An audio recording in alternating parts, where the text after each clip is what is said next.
The next time that you might find yourself in the bookstore, Barnes & Noble over in Gulfport, take an opportunity to walk over to the aisle that has books on business management. And when you get there, you'll find that a lot of books, in fact, a whole lot of books, have been written about the subject of leadership. You will see that authors such as Peter Drucker, Alfred Sloan, Edward Deming, Michael Porter, and Stephen Covey have written numerous books about business management from various perspectives, but with a common underlying theme of trying to define what leadership is and what it means to be a leader. In fact, in all our life, it seems that the action and position of leadership occupies a great deal of space in our daily activities of living. For example, in academia, we grant degrees in business management with a specialization in leadership. If you go to the internet and search for degree programs called Leadership MBAs, you'll get a whole list of schools that will grant such specialized degrees.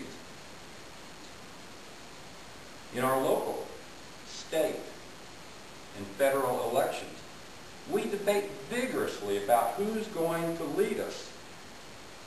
And some suspect that someday we'll be voting for world leaders. And yet, in spite of all this time, energy, and effort spent on the issues of leadership and its applications, 100,000 years of human experience shows us over and over that our leaders are often no smarter than we are. Our leaders are often no wiser than we are. And our leaders are often, or quite often, infected with the same moral and ethical deficiencies that we are. Now, another interesting aspect of this leadership issue is that we often create leaders through adoration rather than election. And this process of uplifting leaders through mass adoration seems to create the most unaccountable leaders of all. And to illustrate this, let me cite three rather well-known and recent examples.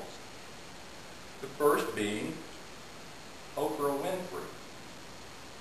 Now, she's a leader by virtue of the fact that millions upon millions of people watch her TV shows, and perhaps more importantly, buy the things that she recommends that we buy. And yet at the core of Ms. Winfrey is the espousal of a new age religion of relativism that claims the most important things are that we get along and tolerate each other in the beauty of all our diversity. In other words, there's no sin in the world. Second example, Mr. Roman Polanski, a rather has-been movie director and a convicted felon of rape who fled this country before sentencing.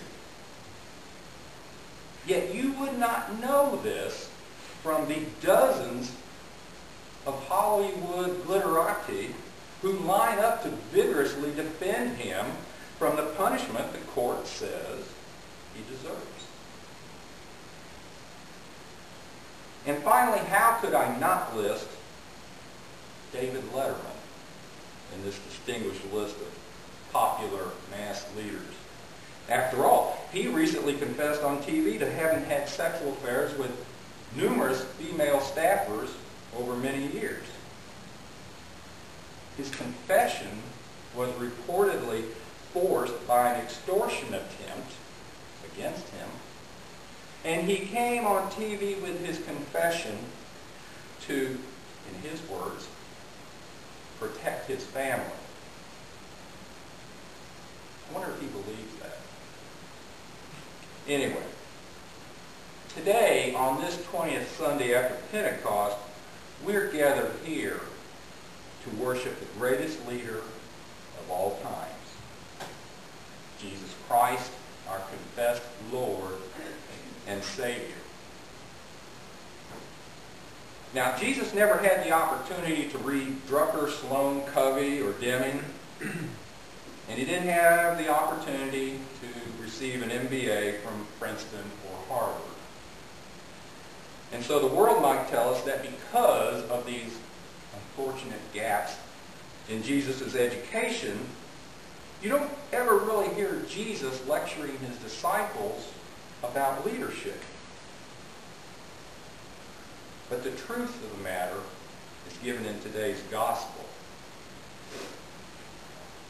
When the disciples, James and John, sons of Zebedee, asked Jesus to let them sit at either his right or his left hands when he was glorified in heaven, Jesus tells them, those who seek positions of power like the Gentile leaders end up in corruption.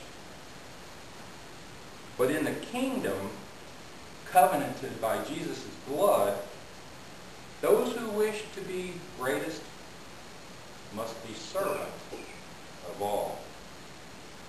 And as he says in verse 45 from the gospel reading, for the Son of Man also came not to be served, but to serve, and to give his life as a ransom for many.